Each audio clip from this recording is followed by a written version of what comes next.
How to Succeed, or Stepping Stones to Fame and Fortune by Orison Swett Marden. Ch.4, Out of Place.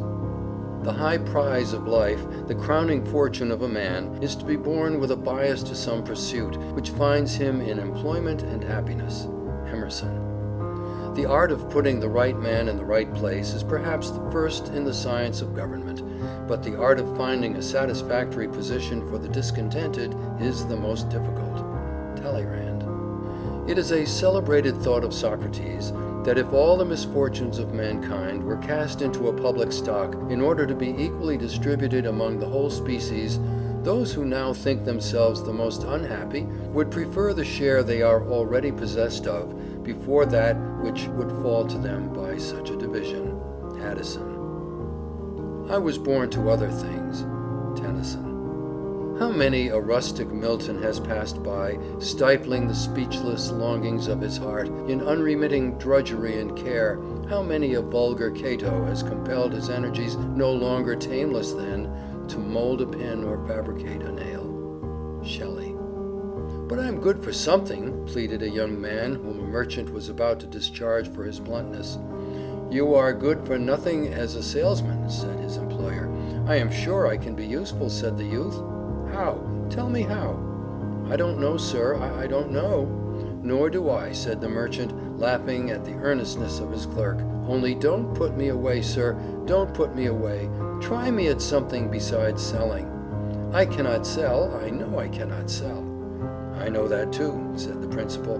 That is what's wrong. But I can make myself useful somehow, persisted the young man. I know I can. He was placed in the counting house, where his aptitude for figures soon showed itself, and in a few years he became not only chief cashier in the large store, but an eminent accountant. Out of an art, says Bulwer, a man may be so trivial you would mistake him for an imbecile, at best a grown infant.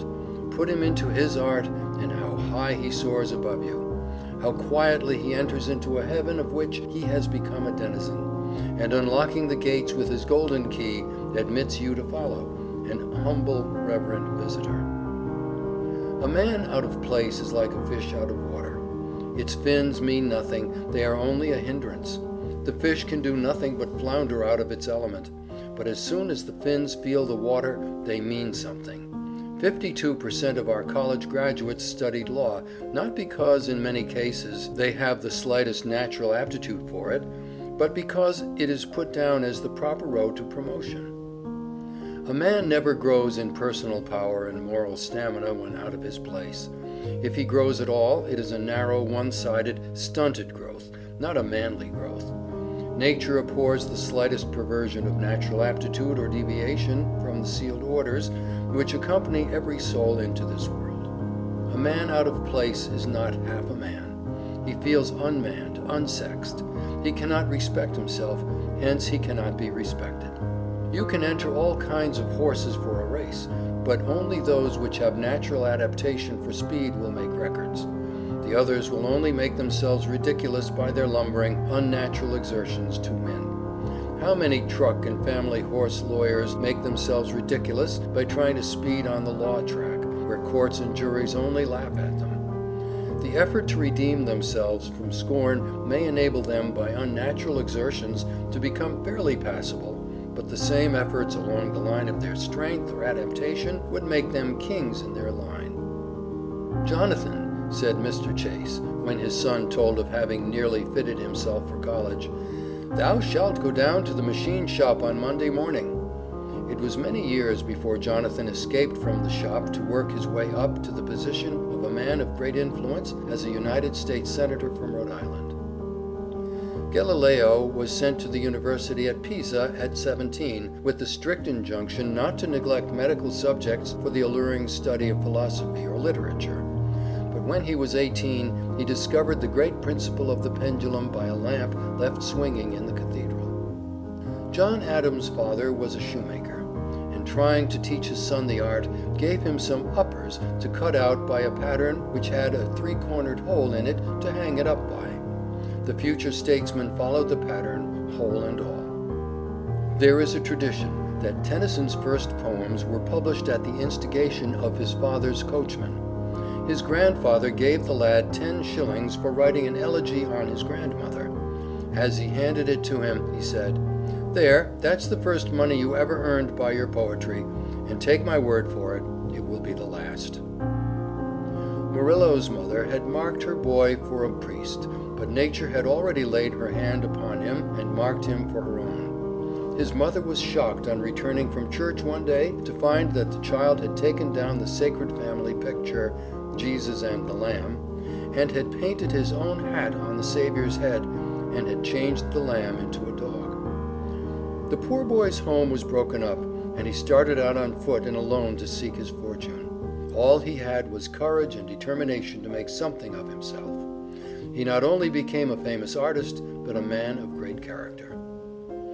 "Let us people who are so uncommonly clever and learned," says Thackeray, "have a great tenderness and pity for the folks who are not endowed with the prodigious talents which we have. I have always had a regard for dunces. Those of my own school days were among the pleasantest of the fellows, and have turned out by no means the dullest in life, whereas many a youth who could turn off Latin hexameters by the yard and construe Greek quite glibly is no better than a feeble prig now, with not a pennyworth more brains than were in his head before his beard grew." In the winter of 1824 there set in a great flood upon the town of Sidmouth. The tide rose to a terrible height. In the midst of this sublime and terrible storm, Dame Partington, who lived upon the beach, was seen at the door of her house with mop and pattens, trundling her mop, squeezing out the sea water, and vigorously pushing away the Atlantic Ocean. The Atlantic was roused. Mrs. Partington's spirit was up, but I need not tell you the contest was unequal. The Atlantic Ocean beat Mrs. Partington. She was excellent as a slop or a puddle, but she should not have meddled with a tempest. How many Dame Partingtons there are, of both sexes and in every walk of life! The young swan is restless and uneasy until she finds the element she has never before seen. Then, with arched neck, between her white wings mantling proudly, rose her state with hoary feet. What a wretched failure was that of Haydn the painter!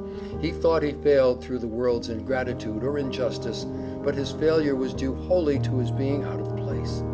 His bitter disappointments at his half-successes were really pitiable, because to him they were more than failures.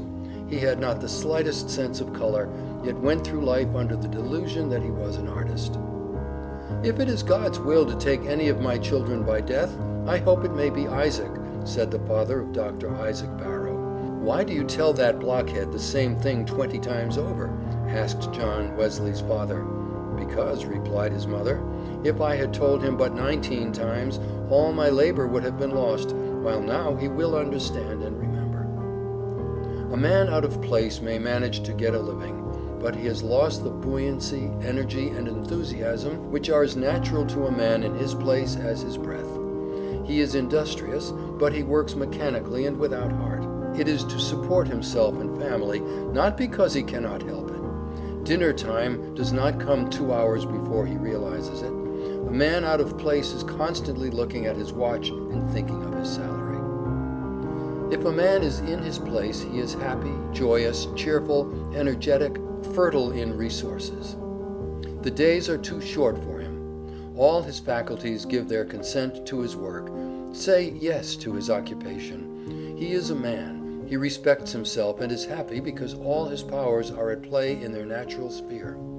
There is no compromising of his faculties, no cramping of legal acumen upon the farm, no suppressing of forensic oratorical powers at the shoemaker's bench, no stifling of exuberance of physical strength, of visions of golden crops and blooded cattle amid the loved country life in the dry clergyman's study, composing sermons to put the congregation to sleep.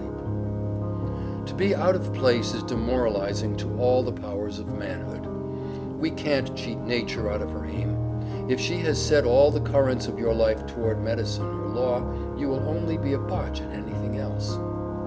Willpower and application cannot make a farmer of a born painter any more than a lumbering draft horse can be changed into a racehorse. When the powers are not used along the line of their strength, they become demoralized, weakened, deteriorated. Self-respect, enthusiasm, and courage ooze out. we become half-hearted and success is impossible. Scott was called the Great Blockhead while in Edinburgh College. Grant's mother called the future general and president Useless Grant because he was so unhandy and dull. Erskine had at length found his place as a lawyer. He carried everything before him at the bar.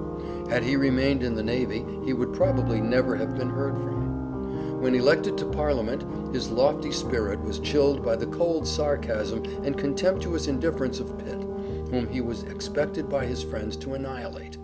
But he was again out of his place. He was shorn of his magic power, and his eloquent tongue faltered from a consciousness of being out of his place. Gould failed as a storekeeper, tanner and surveyor, and civil engineer, before he got into a railroad office where he struck his gait. When extracts from James Russell Lowell's poem at Harvard were shown his father at Rome, instead of being pleased, the latter said, "James promised me when I left home that he would give up poetry and stick to books. I had hoped that he had become less flighty. The world is full of people at war with their positions." Man only grows when he is developing along the lines of his own individuality, and not when he is trying to be somebody else. All attempts to imitate another man, when there is no one like you in all creation, as the pattern was broken when you were born, is not only to ruin your own pattern, but to make only an echo of the one imitated. There is no strength off the lines of our own individuality. Anywhere else we are dwarfs, weaklings, echoes, and the echo even of a great man is a sorry contrast to even the smallest human being, who is himself.